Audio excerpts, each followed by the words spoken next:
It is said that the strongest scent for humans, the strongest scent that humans are very sensitive is anything that is related to sulfur compounds o yung tinatawag na mga asupre. Kung familiar po kayo sa asupre, anything na meron pong tinatawag na sulfur content, yan po ay malakas ang scent sa ating mga tao.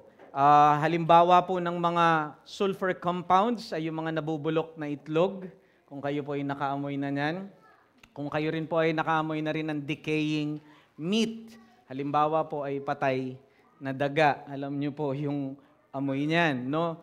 These things, yung tinatawag na mga rotten meat at rotten eggs, meron pong content yan ng hydrogen sulfide that the human scent can detect in extremely low levels.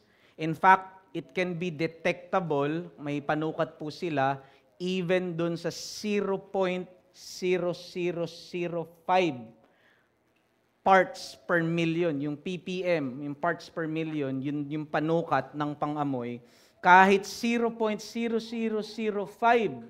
parts per million, yung content lang ng hydrogen sulfide ay maaamoy daw ng tao. To picture this for us, halimbawa po, ikaw ay nasa sasakyan at kumakaripas ang sasakyan mo, kapag meron daw pong patay na daga o kahit mga rotten eggs doon, ay mapadaan ka lamang doon, tiyak na maaamoy mo yan. Dahil ganyan kasensitive ang ating mga pangamoy sa hydrogen sulfide. And the bad part is, there is nothing you can do because you must breathe air, and therefore, you will smell that stench. The point is, brothers, smell are very intrusive. Smell are very invasive. Mapanghimasok ang amoy. Sumasalakay ito sa atin. And you cannot help but smell things. No wonder, brothers, dito sa passage na binasa natin ngayon, ito yung metaphor na ginamit ni Apostle Paul to describe his very ministry. Ang sabi dito ni Paul, "But thanks be to God who in Christ always leads us in triumphal procession and through us spreads the fragrance of the knowledge of God everywhere. For we are an aroma of Christ to God among those who are being saved and among those who are perishing." Paul used there two terms for scent or smell, aroma of Christ and a fragrance of the knowledge of God everywhere. Mga kapatid, gusto kong makita lamang po ninyo muna yung binanggit doon ni Pablo na triumphal procession. In case you wonder, ano kaya yung ibig sabihin doon ni Pablo na tila sila ay kasama doon sa isang matagumpay na prosesyon ng isang matagumpay na hari o general. Sa panahon po kasi nila Pablo, the Romans has this way of honoring their victorious generals. At ito po ay pinag-uusapan ng kanilang Senate at kapag napagdesisyonan na nila na na-meet ng isang general yung tinatawag na triumphal procession, sila po ay gagastos ng malaki galing sa pondo ng kanilang kaharian upang sponsor ang isang triumphal procession para sa katagumpayan ng isang general na yan. At kasama po dito, ipaparada yung mga spoils ng general na yon. Kasama dito yung kanyang army, yung mga soldiers. Kasama din dito yung mga spoils of war o yung mga natalo niyang mga prince, kings, yung mga nasakop din niyang mga general habang sila po ay kinakaladkad at sila po ay nakaposas at nakatali. Ngunit sa harapan ng procession na ito ay naroon yung kanilang mga priests na kung saan may dalang insenso or incense. At ang ginagawa po ng mga priests na yon, na may hawak ng incense na yon, is the intention is to create a distinct smell para doon sa mga nasa attendance. so that they will understand and they will feel more than yung kanilang eyes, more than yung kanilang touch, more than yung kanilang ears. They will also smell triumph through that incense. And somehow, mga kapatid, hindi ho ba, yan yung nagaganap sa triumphal procession, it creates a unique smell dun sa mga nasa attendance that this is the smell of triumph. This is the smell that our general or our king triumphed over our enemies. And this is something also, mga kapatid, na makikita natin, hindi ho ba sa lumang tipan? In Exodus chapter 30, God has commanded Moses also to create a fragrant oil, unique only doon sa loob ng tabernacle. Sa Exodus chapter 30, meron pong concoction doon na inutos ang Diyos kay Moses, na ito yung mga pagsasama-samahin mong oil, ito yung mga pagsasama-samahin mong mga halaman at bulaklak, at ang sabi at tagubilin ni Yahweh, wag na wag niyong gagayahin ang amoy na ito. Because the intention is that this smell should only be unique in the tabernacle.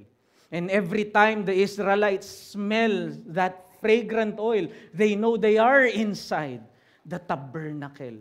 In fact, pinag-utos doon na kung sino man ang gagaya sa ganong amoy at gagamitin ordinarily yung scent na yon will be put to death. And my brothers and sisters, as we see it, kung titignan natin, ito yung sinasabi ni Pablo. There is a unique smell in that triumphal procession na sinabi niya, an aroma of Christ.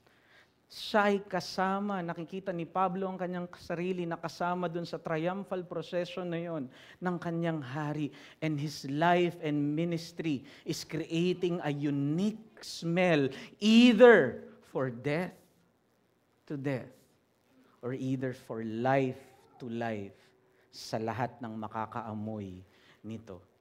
Paul sees his ministry as a fragrant that emits, discharge, and radiates a message of life to life, of salvation, or a message of death to death, or condemnation to everyone that would be in contact with his ministry. Now, by implication, brothers, this means that hindi lamang si Pablo ang may ganitong aroma of Christ na ministry.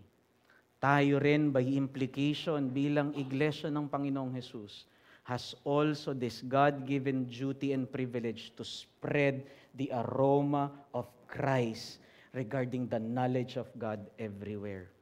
And in turn, we will also accomplish for the world kung ano yung ninais ng Diyos na i-accomplish sa lahat ng tao, either to save or to judge the people.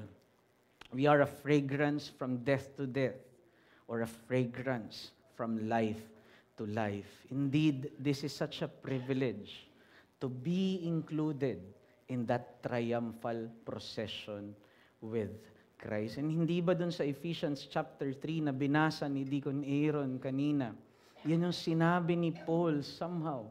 Doon sa Ephesians chapter 3 verse 8, ang sabi doon ni Paul, to me, though I am the very least of all the saints, this grace, this privilege to be part of that triumphal procession and to be an aroma of Christ, this privilege was given to me to preach to the Gentiles what? The unsearchable riches of Christ. And then he began transitioning, hindi lang sa kanya, kung hindi sa iglesia din. Ang sabi niya in verse 9 and 8, and to bring to light for everyone what is the plan of the mystery hidden for ages in God who created all things, so that through the church, the manifold wisdom of God might be proclaimed. Brothers, this aroma of Christ, this fragrance of the knowledge of God to be spread everywhere is not unique to Paul. It is not unique to his ministry. This is the very definition ng mga ministeryo din ng bawat mananampalataya at bawat iglesia na tinubos ng Panginoong Hesukristo. And we must consider this a great privilege. One of the most fragrant smell naman, bawi tayo, kasi medyo masangsang yung amoy ng ginamit nating halimbawa. But one of the most fragrant scent human beings are able to smell ay sabi yung smell daw o yung scent ng lavender and jasmine. This scent interacts with parts of the human brain that even affects our bodily function. Pag nakaamoy daw tayo ng jasmine at lavender, nagkakaroon ito ng actual effect sa physiology natin o sa physical na pangangatawan natin. To the point that it can lower heart rate. By lowering the heart rate, it lowers blood pressure, and therefore, it results in the calming of our nervous system just by smelling lavender and jasmine. But brothers, the scent that the church emits, the scent and the aroma that the church emits in the image of Christ ay higit na gumagawa ng mas matinding epekto sa tao. Hindi lamang ito nagpapababa ng heart rate, hindi lamang ito nagpapababa ng blood pressure, at hindi lamang yung amoy ng iglesia na kawangis ni Kristo ay nagbibigay ng calming effect sa nervous system. We affect people's lives either for death to death or for life to life.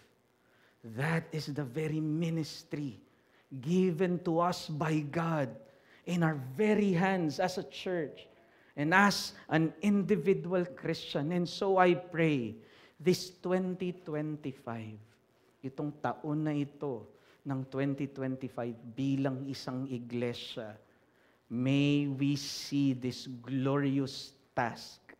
This is a high calling to be an aroma of Christ in the respective spheres of our calling.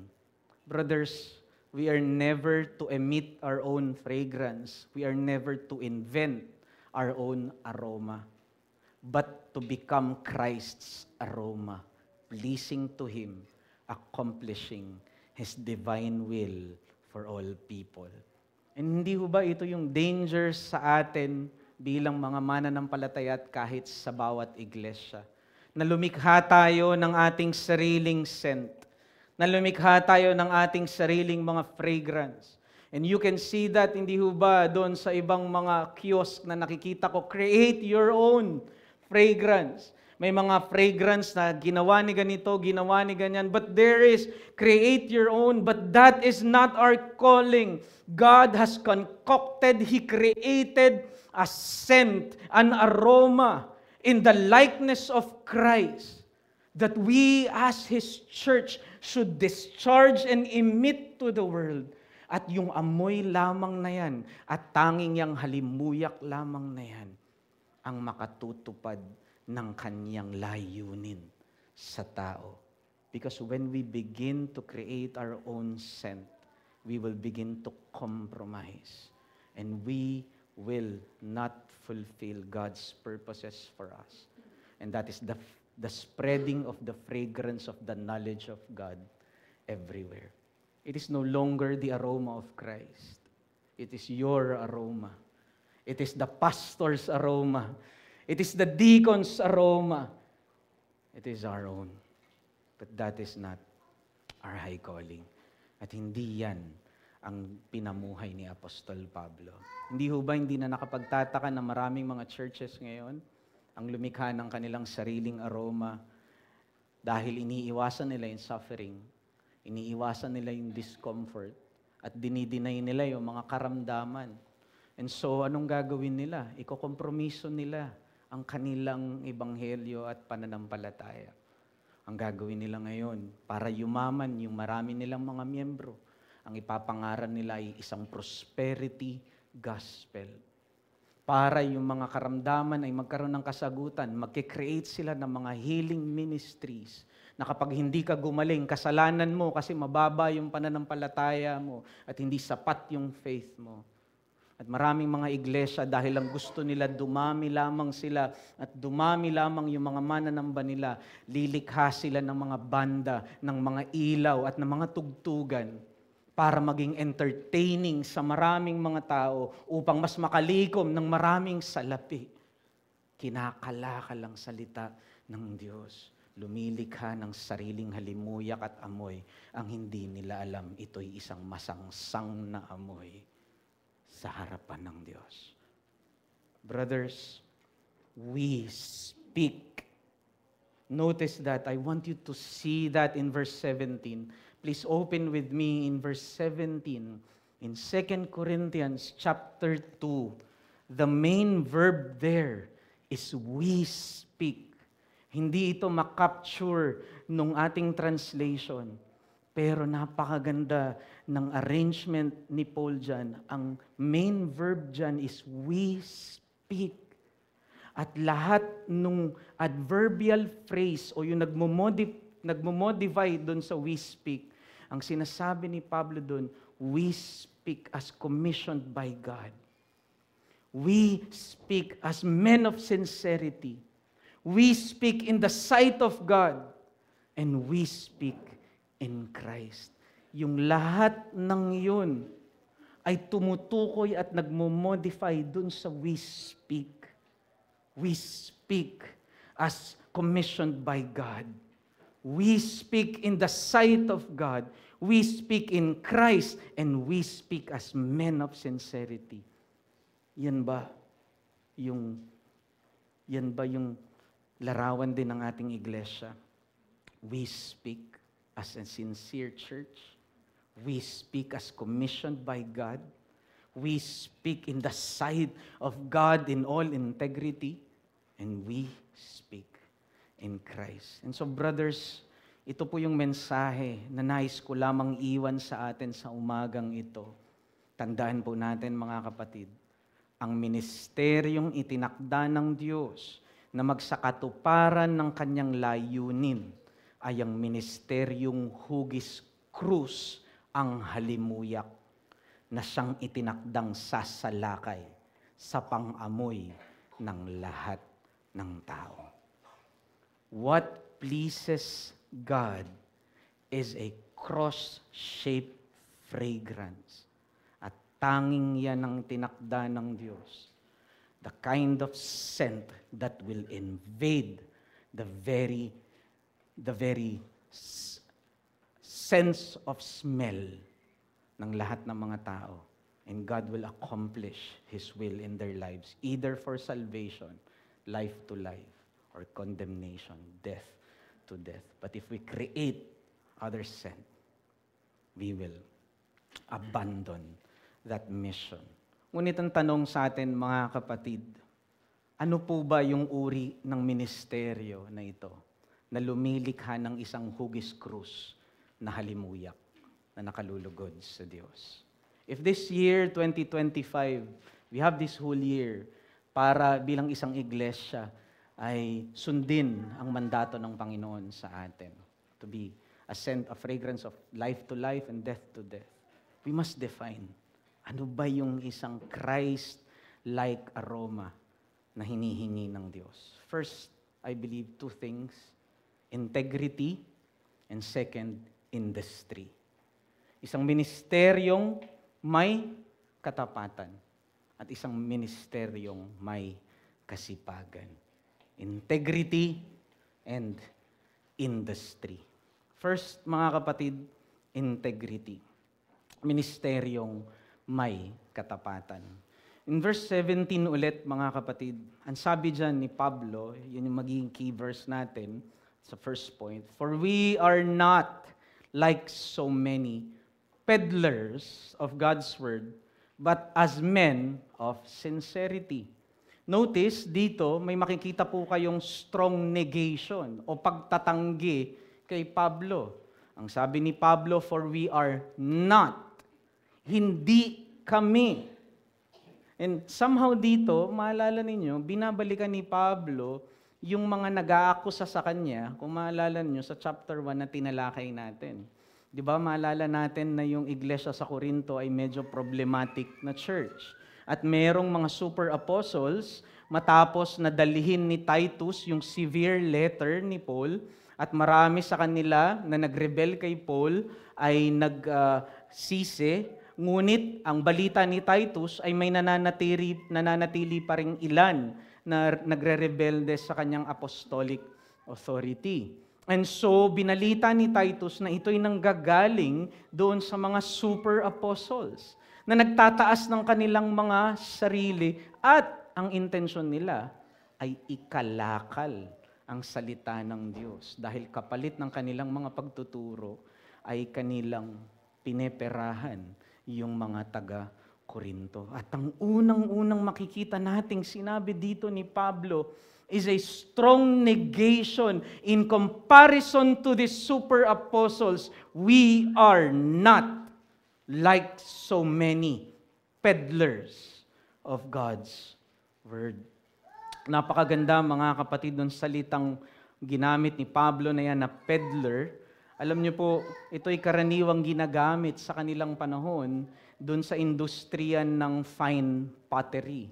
Kung familiar po kayo sa ancient times, gumagamit po, hindi po katulad natin ngayon, stainless na yung ating mga ginagamit sa pagluluto. Sa kanila, nung panahon nila, ito yung mga pottery o clay. At meron sa kanilang very valuable na uri ng pottery, yung tinatawag na fine pottery, at ito'y medyo manipis, magaan, madaling gamitin, and maganda po yung design. Ngunit ang problema sa fine pottery, it is often prone to cracking. At kapag nag-crack na po yung fine pottery na ito, it is no longer, it has no value anymore. So itatapon na ito. Pero ang gagawin ng ibang mga mandaraya nung panahon nila, para hindi ito, para mapakinabangan pa, ang gagawin is yung mga crack na yun ay lalagyan nila ng wax. At pag nilagyan na nila ng wax yung mga crack na yun, matutunaw yung wax, so mawawala na, hindi mo na masyado makikita yung crack, and then re-repaint nila yon. And then they will sell that fine pottery good as new. At ang gagawin nila dun sa marketplace, magsisimula na silang magsinungaling. Bili na po kayo ng bagong-bagong mga fine pottery. Mura lang ito. Hindi po katulad ng mga nakikita nyo doon. And syempre yung mga tao ay magtataka, bakit kalahati yung presyo compared doon? Ito, talagang fine pottery rin, no? Murang-mura. And so, dyan po nagsimula yung salitang peddling o peddlers of God's Word. Ang ibig sabihin, sila po ay hahantong sa punto ng panloloko at pagsisinungaling to get money from their adulterated goods.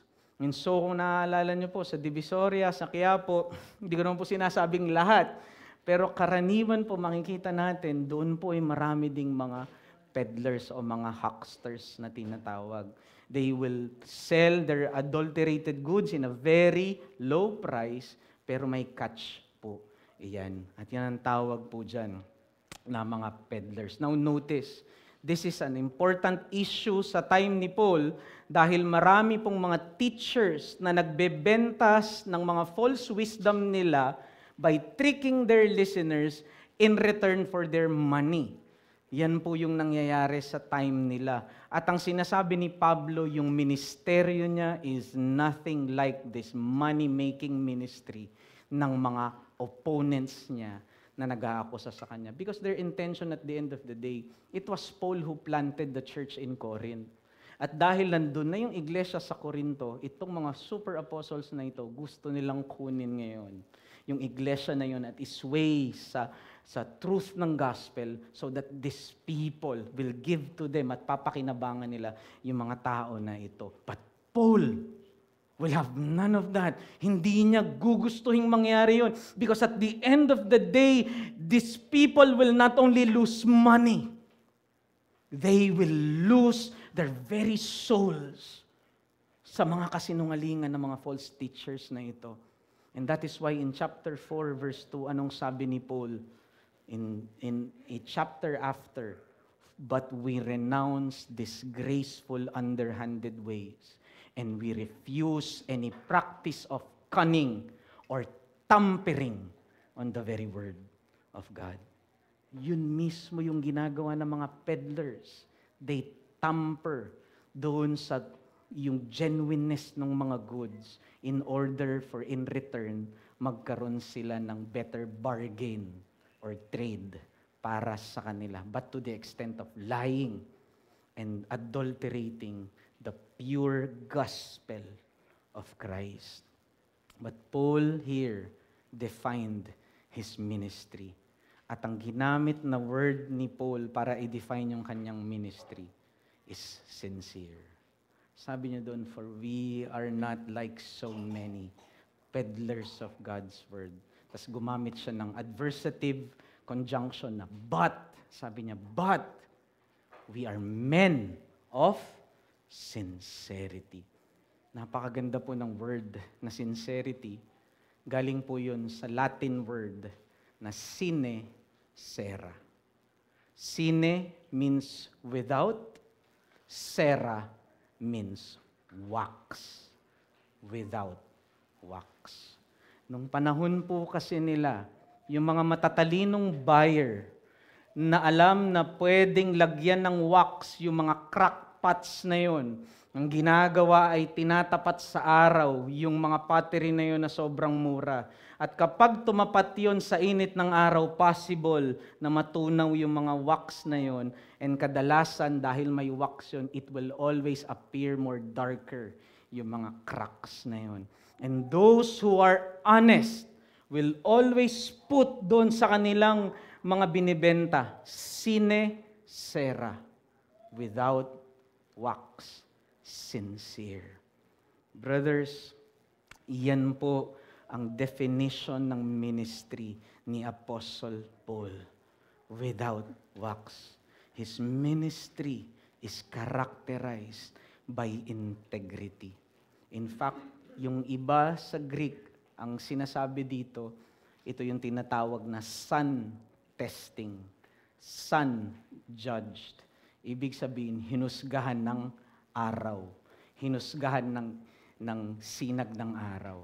Brothers, tayo rin ba sun tested ang ating mga ministeryo? S-O-N? Sun tested. Is our ministries also tested in the light of the ray of the knowledge of Christ? Kaya nga binasa po natin kanina yung Psalm chapter 1 verses 1 to 6, that blessed are those who walk not in the counsel of the wicked, nor blessed are those who walk not in the counsel of the wicked, nor stand in the way of sinners, nor sit in the seat of scoffers. But their delight is in the law of the Lord, and in His law, in the words of the Son, they meditate day and night. Sapagkat ganyan ka-sly at ka-crafty ang kompromiso sa ministeryo. First, you walk with the counsel of the wicked. Then you will start to stand in the way of the sinners, and then you will find yourself sitting with them, with the scoffers. Una, lalakad ka lang, napalingon ka, and then napatigil ka na, tumayo ka na, hanggang sa ikaw na ay umupo kasama nila. Ngunit ang ministeryo ni Pablo is without wax, without crack. He is always sun-tested. Ito ay ayon lagi sa salita ng kanyang Panginoon. Dito niya hinuhulma, dito niya inaayon ang kanyang ministeryo. But often we are tempted, hindi ho ba, to avoid persecution and slight discomfort. Tayo po ay lumilikha ng mga divided na service natin. Hindi ko po sinasabi na tayo ay mga false apostles or super apostles. But there is a tendency that we become divided in our ministry. We lose integrity o wholeness or undivided service sa ating ministeryo. Hindi nagiging wholehearted o buo ang ating ministeryo sa Panginoon. At iyan din po ay ministeryong walang integridad. Hindi mo nga niloloko ang Panginoon mo, pero hindi mo rin binibigay yung karapat-dapat na paglilingkod sa iyong Panginoon. And that is what integrity means. It means whole. It means undivided. It means integer. Whole number sa math. Hindi ho ba? Kapag ang sinabi nating integer ang isang bagay, it is a whole number. At ito yung kabaliktaran ng fraction. Hindi ho ba? Ang fraction ay divided. At ang ministeryong fraction ay isang ministeryo na walang integridad. Brothers, ano po yung humahatak sa atin na magkaroon ng isang divided or half-hearted ministry? Marahil maraming mga reason kung bakit tayo nagkokompromiso. Marahil ito ay patungkol sa materialism. That's why your service to the Lord is without integrity. It is divided. Maybe because of an unmortified sin na hindi mo sinusuko sa Panginoon, nagpapatuloy ka pa rin sa kasalanan at hindi mo ito kino-confess sa iyong mga kapatid sa pananampalataya. Or maybe you are in a unbiblical relationship na alam mong hindi kinalulugdan ng Panginoon mo. Or maybe there is a sinful practice sa iyong trabaho na patuloy mo pa rin sinusundan at hindi mo sinusuko. That is why you are rendering to God a divided service. Or maybe because of your fear of man, or your fear of rejection, or fear of being persecuted for righteousness' sake. Ano ang dahilan, kapatid? Bakit ka nagkakaroon ng isang ministeryong walang integridad? Brothers, the kind of ministry that emits the aroma of Christ is a ministry with integrity. Dapat makita natin na meron tayong mataas na pagkatawag kay Kristo. Tayo'y tinawag na mapabilang sa triumphal procession na ito upang manghimasok at salakayin ang mga pandama at buhay ng lahat ng tao sa pamamagitan ng hugis krus na mga ministeryo natin. We have such a high calling, for we are called to intrude and invade and permeate the very senses of all people with the cross-shaped fragrance of Christ. We speak not only as men of sincerity. Anong sabi ni Pablo doon? We speak as commissioned by God. Kinomisyon ka ng Diyos na manlilikha at manunubos mo. Hindi mo ba nakikita na napakataas na pagkatawag yan? With such high calling, there can be no place for cold and compromised ministries. Only a faithful, undivided, wholehearted ministry. Do you picture yourself as part of that triumphal procession in Christ?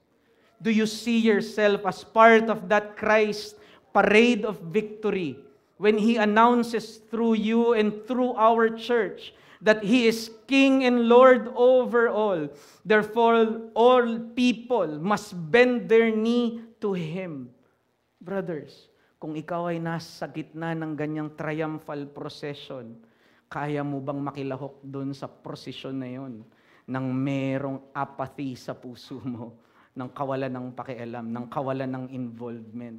Pwede ka bang kasama sa procession na yon na lahat nagbubunyit, nagpapakita ng triumph ng king mo, and yet be not moved and think of compromises and think of a divided service? After all, when we think of it, brothers, ito mismo, di ho ba yung karakter ng ministeryo ng Panginoong Hesus para sa atin? The kind of ministry or service our Savior offered to us is an undivided, devoted service. In Hebrews 10:9, Christ only did the Father's will to Him.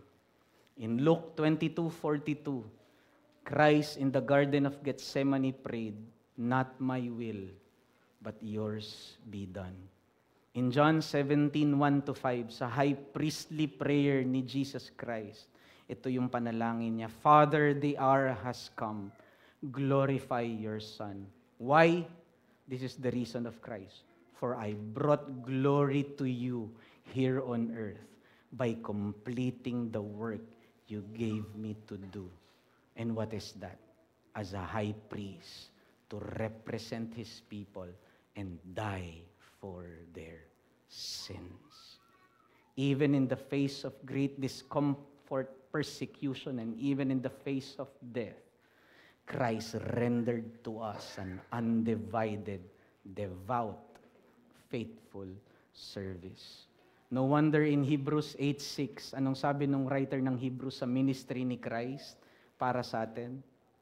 Christ has obtained a ministry that is as much more excellent than the old, as the covenant he mediates is better, since it is enacted on better promises.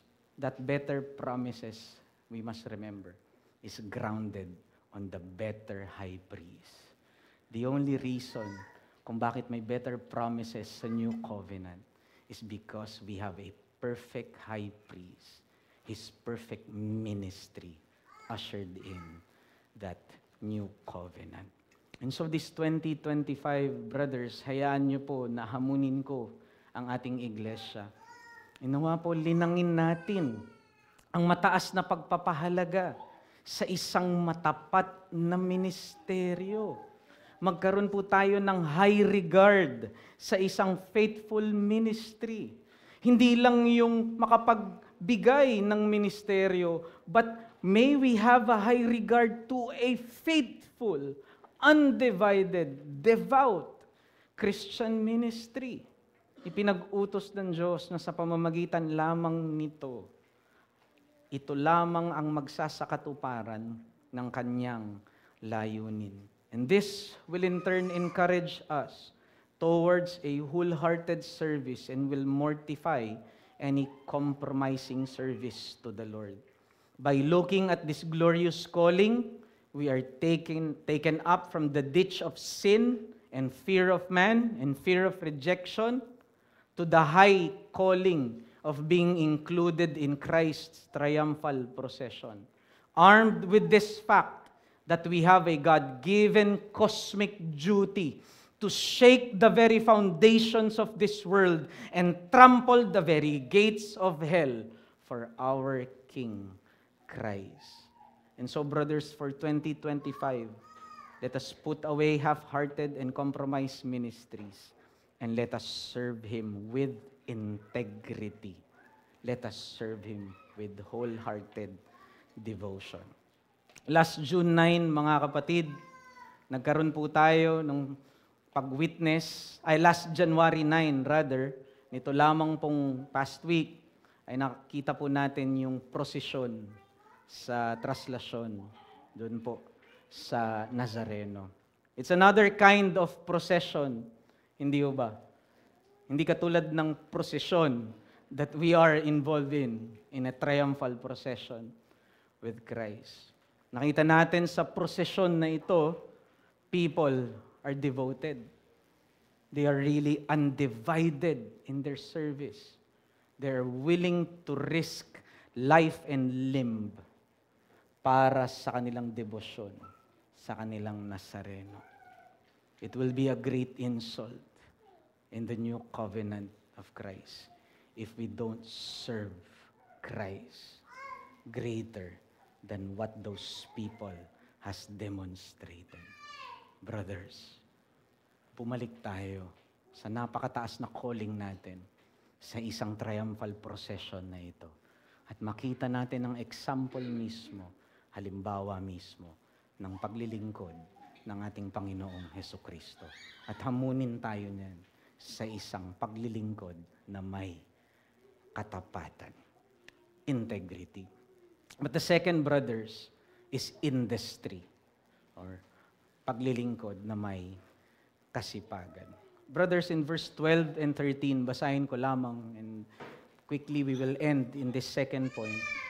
Sabi dyan ni Paul, when I came to Troas to preach the gospel of Christ, even though a door was opened for me in the Lord, my spirit was not at rest, for Titus was not there, so I took leave of them and went on to Macedonia. It must be clear, automatically, na 3 churches kagad ang makikita natin dito sa verse 12 to 13 na letter o na sinulat ni Pablo. Ibig sabihin, Paul has labored for multiple churches. Not only for the church at Corinth, but also for the church of Troas and Macedonia. Let me explain that.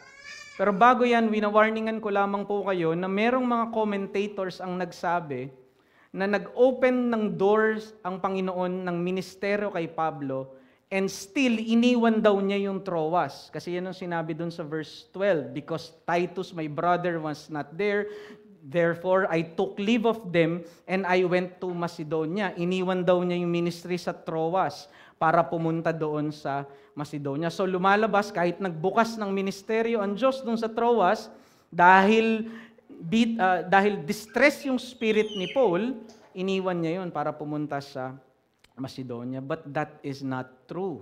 Remember, Paul does not ever mean to irresponsibly just leave the ministry in Troas and go to Macedonia. Sapagkat dun sa Acts chapter 20, makikita natin dun yung matapat na paglilingkod ng Panginoon ni Pablo sa Troas.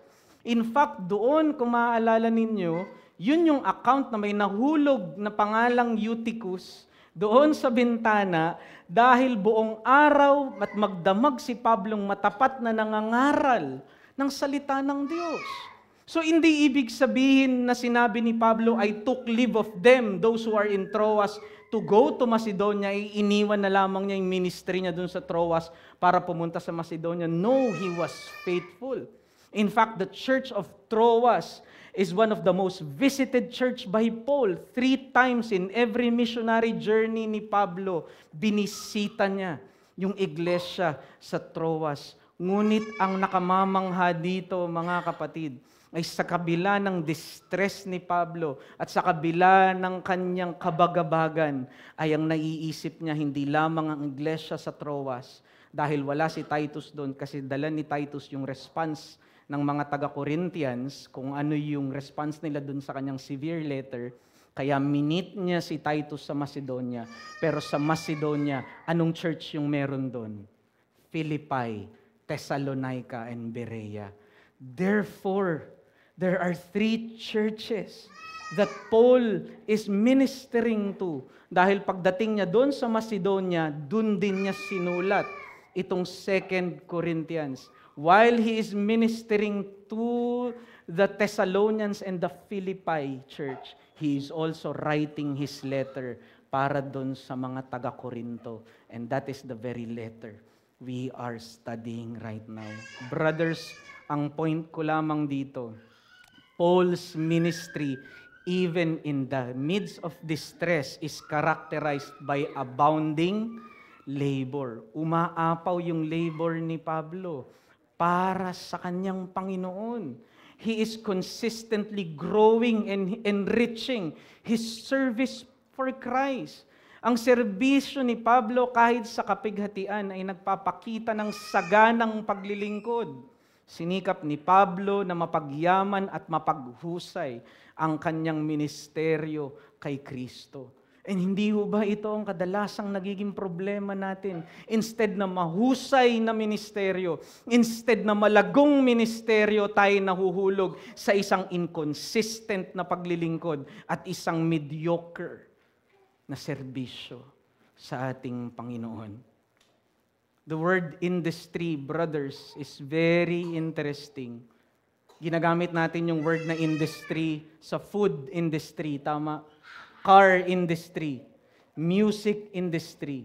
At ang reason kung bakit kinakabit natin yung salitang industry sa car, sa food at sa music industry, because of its abundance. Hindi ba pag may ginagawa kang isang bagay, tas dumadamit, lumalago na, may nagbibiro sa'yo, kapatid, industriya na yan ah. Industriya na yung ginagawa mo. Bakit? Because industry is characterized by abundance.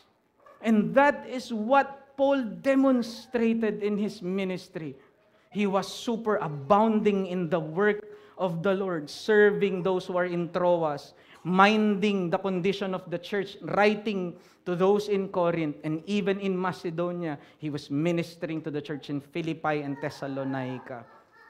But another characteristic of industry is excellence, hindi ho ba? Bakit? Kasi hanggat hindi excellent ang isang bagay, it is not worth reproducing, it is not worth repeating. The only reason why you make something abundant, if it is excellent.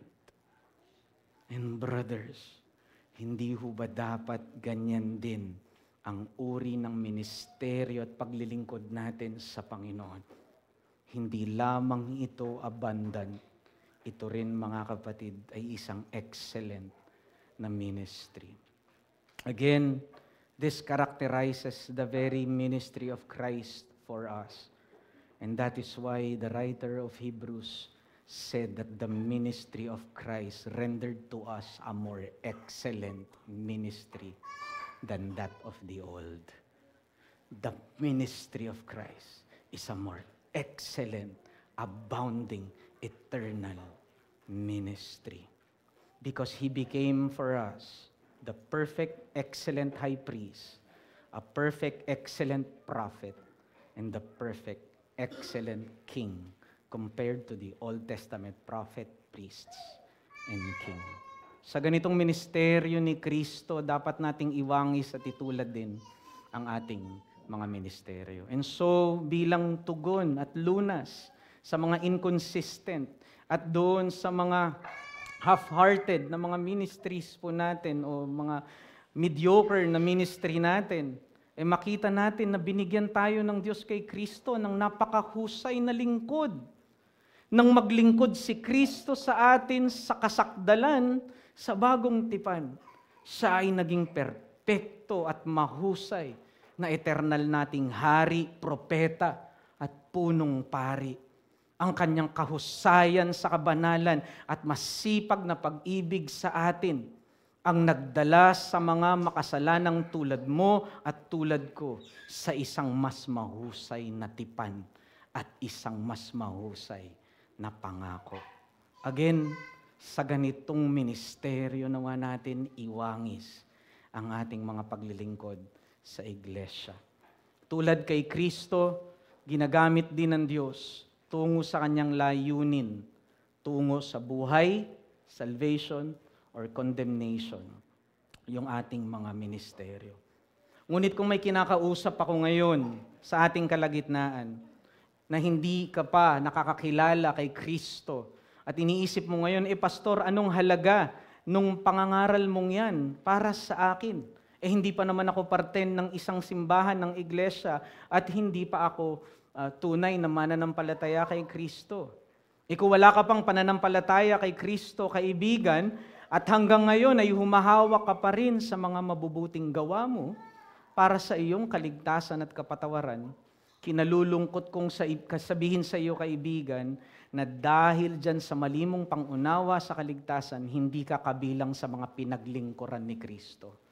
Kung hanggang ngayon ang tingin mo ang kaligtasan ay nakabase sa sarili mong sipag, sa sarili mong husay, nakabase pa rin ang kaligtasan sa iyong sariling galing, hindi ka kasama sa mga pinaglingkuran ni Kristo.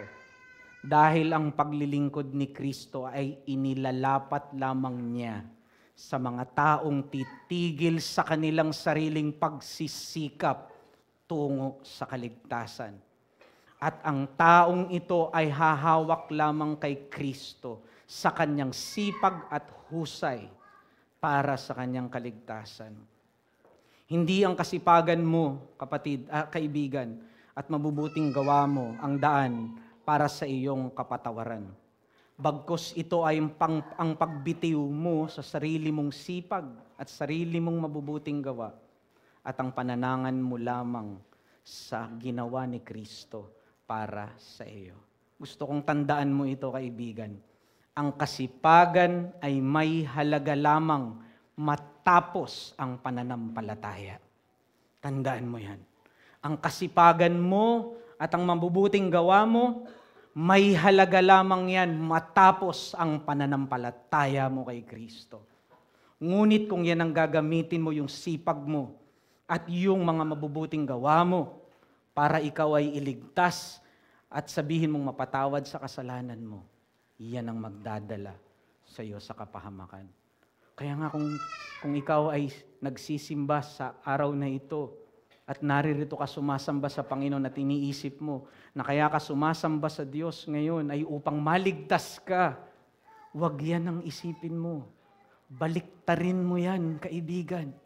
Ang tignan mo, kaya ka sumasamba ngayon ay dahil ligtas ka na at nanampalataya ka na kay Kristo at tinanggap mo na ang kapatawaran sa pamamagitan ng pananampalataya.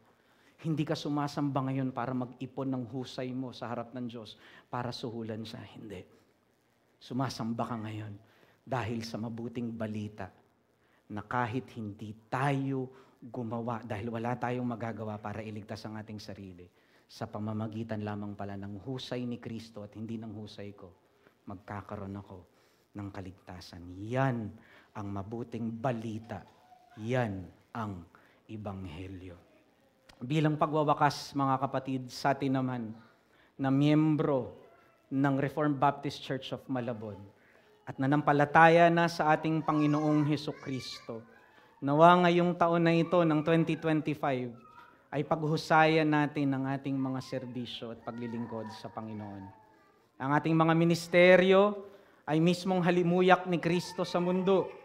Naway ipakita natin ang kanyang kagalingan at perfection sa ating mga ministries. At sa mga bagong believers o bagong mga member ng Reformed Baptist Church of Malabon at tiniisip mo, paano ako makapaglilingkod? Bagong member lang ako. Baka pwede akong hibernate ng 5 taon bago makapag-serve. Kung ikaw ay bagong member ng Reformed Baptist Church of Malabon, the fact that you are indwelt by the Holy Spirit, the Spirit enables you to serve Him.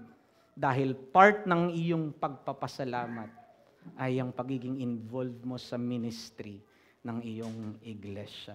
And so ang hamon ko sa iyo, kahit bago kang mananampalataya at miyembro namin, maghanap ka ng ministeryo mo sa iglesyang ito at ipagpatuloy mo ang iyong tapat na halimbawa at patotoo sa iyong trabaho, negosyo, sa iyong paaralan at sa iyong pamilya. Brothers, if excellence and abundance is vital for business and industry, how much more in the business of spreading the very fragrance of God everywhere. This is a far more excellent endeavor where we are called in this triumphal procession. Kaya nga ngayong taong ito ng 2025, nawa po lahat tayo sa Reformed Baptist Church of Malabon ay maghandog kay Kristo ng ministeryong may katapatan at ministeryong may kasipagan. Integrity and industry. Yan ang hugis krus na ministeryo na kalugod-lugod sa harapan ng Panginoon. Tayo po, mga kapatid, ay magwakas sa pananalangin. Father, Lord, we come to you and we ask, O Lord, as we face another year, this is your gift para sa amin itong panibagong taon ng 2025. Alam namin, Panginoon, na hindi kami dito parang club na samahan lamang, Panginoon. No, we have a mandate from Christ our King. We are your people and meron po kaming layunin, meron kaming purpose kung bakit mo kami pinagsama-sama ngayon. At ang purpose na ito ay upang maging kasama kami sa matagumpay na prosesyon na ito, in this triumphal procession, to spread the very fragrance of the knowledge of Christ everywhere. And nawa po, Panginoon, makita namin na ito ay mataas na panawagan sa amin sa pamamagitan ng mga ministeryong meron kami sa aming iglesia. At nawa po, Panginoon, ng komunidad namin, ang mga tao na malapit sa aming lugar, Ang mga tao, Panginoon, at mga pamilya na sakop marahil ng aming sphere of influence ay makita at marinig sa amin ang puro, tapat na mensahe ng iyong salita. Hindi namin ito ikompromiso. Hindi po rin namin ito i-adulterate. At ito, Panginoon, ay aming sirain. Kaya tulungan niyo po kami, Panginoon, sa mataas na panawagan na ito. Hindi namin ito kaya, tanging biyaya mo lamang, Panginoon, ang aming inaasahan at pinanghahawakan. Ito ang aming dalangin sa pangalan ni Kristo Jesus. Amen.